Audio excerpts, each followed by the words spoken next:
So we've covered how not to talk to non-vegans. Stay here with your shield.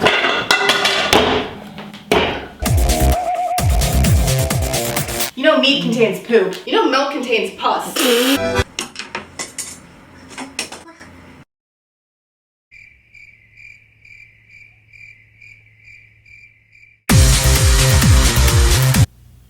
Not my proudest moments.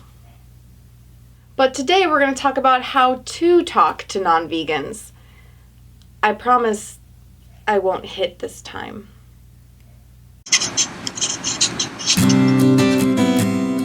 Hi, it's Emily from Bite Size Vegan, and welcome to another Vegan Nugget.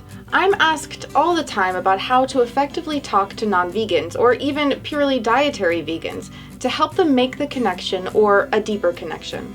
I'd argue that perhaps the most difficult aspect of going vegan is the question of how to relate to friends, family, and other people who are non-vegan. As brand new vegans, your eyes are wide open to all of these realities you'd never before considered, and you can't quite understand why everyone isn't having the same earth-shattering revelation. So communication, especially grounded communication, can become difficult. And what often comes out is either unbridled overzealousness, militant anger, incomprehensible sadness and crying fits, or some other often bizarre attempt at expressing astounding new realities you've awakened to. While I do have some videos that touch on this matter and the social and familial challenges of veganism, which will be linked up there and below, I haven't yet made a direct video response. Well, it just so happens that in the Q&A session for a speech I gave recently, these very questions were once again posed. I kept these answers out of the official Q&A video for that speech, as these are more geared towards those of you who are already vegan and are now trying to navigate the difficult landscape of talking about veganism with others. So I thought I'd share with you my on-the-spot answers from that session, and I so hope that they are helpful. If you just meet a non-vegan, what's the best way to get them to make a connection on like a deep ethical level? Yeah, smack him in the face. No, I'm just, that's what I want to do sometimes. I have a video where I run around and I punch people. It's on. I'm sorry, you guys. Also, just so you guys know, I do this 24/7. So sometimes I sound like, well, I have this video. You know, I live on this computer, so that it always comes out of my mouth, and I apologize. But so with non-vegans, again, it's going to depend so much on the person and where they're at. And if you're walking down the street and you see someone eating a hamburger, it's not going to be the time to be like, hey, you know. But if you're talking to family, friends, loved ones, or even at work, what I always tell people, I have people email me all the time and say, like, you know, how do I become an activist? How do I start talking about this? And I think a lot of us think that we have to do things like this. Like we have to, like, do a presentation. You know, I need to go, you know, talk to everyone. I need to do these huge things. When really there are always these opportunities in daily life, these tiny opportunities that we can take. And I think some of the most powerful activism happens one-on-one with just even the smallest of exchanges. You know, it can be something as simple as, like, if you have a friend who is really into rescuing dogs and cats, you know, maybe there's someone who is into that, they volunteer at the shelter or anything, and you can share maybe a story you heard about, like, you know, at a farm sanctuary where, you know, sometimes pigs will jump off slaughterhouse trucks and then, you know, they're found and these sanctuary people take them in. And so it can even be like, you know, I know that you're really into animal rescue. I heard about this, you know, pig that got rescued. You know, here's this cute YouTube video of them. Even these really, like, subtle ways of kind of introducing the fact that, you know, what's the difference between this animal and this animal.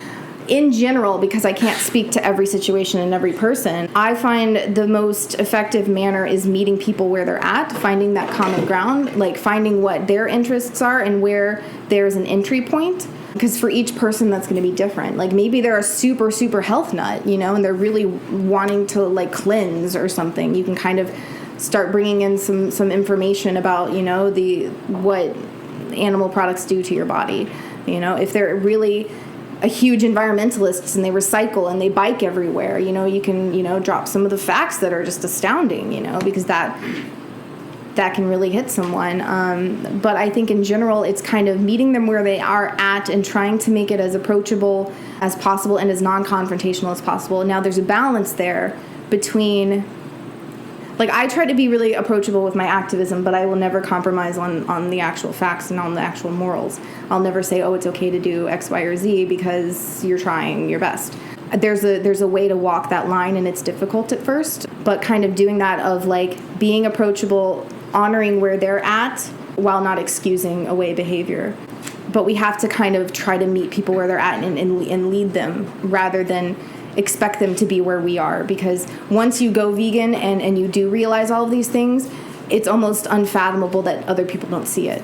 You know, and I think it's very much like when we're children, and the older we get, the more we kind of forget what it was like to be a kid, and then we even get awkward around children, which is strange because we were children. You know, like, why are we, like, we don't know how to talk to kids even though we were kids. And it's the same kind of thing when you go vegan. Like, you become so distant from when you weren't vegan that it's like, how do I even talk to these people? You know?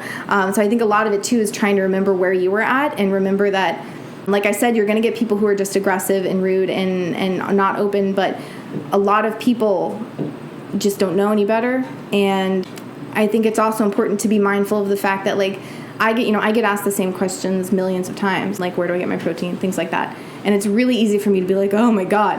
But I try to think of the fact that this might be the 200 millionth time I've heard this question. This might be the first time this person is finally asking this, you know, it's, you know, it may be coming from a very genuine place of, like, they really want to know. And maybe they've never asked before, and they are finally deciding to look into this. And I don't want to be the person that like, just is flippant and brushes them off, you know. So I just try to always give people the benefit of the doubt with that. I hope that this video was helpful. I'd love to hear what you thought of my approach and what approach you use. What seems effective to you? If you're non-vegan, have you experienced conversations and communication methods that were effective versus not with vegans? Let me know in the comments. If you enjoyed this video, please give it a thumbs up and share it around to help open communication. If you're new, be sure to hit that big red subscribe button down there for more awesome vegan content every Monday, Wednesday, and some Fridays. If you want to help support Bite Size Vegan, check out either of the support links in the video description below. And for perks and rewards for your support, you can click on the Nugget Army icon there or the link in the sidebar. Now go live vegan, start the conversation, and I'll see you soon.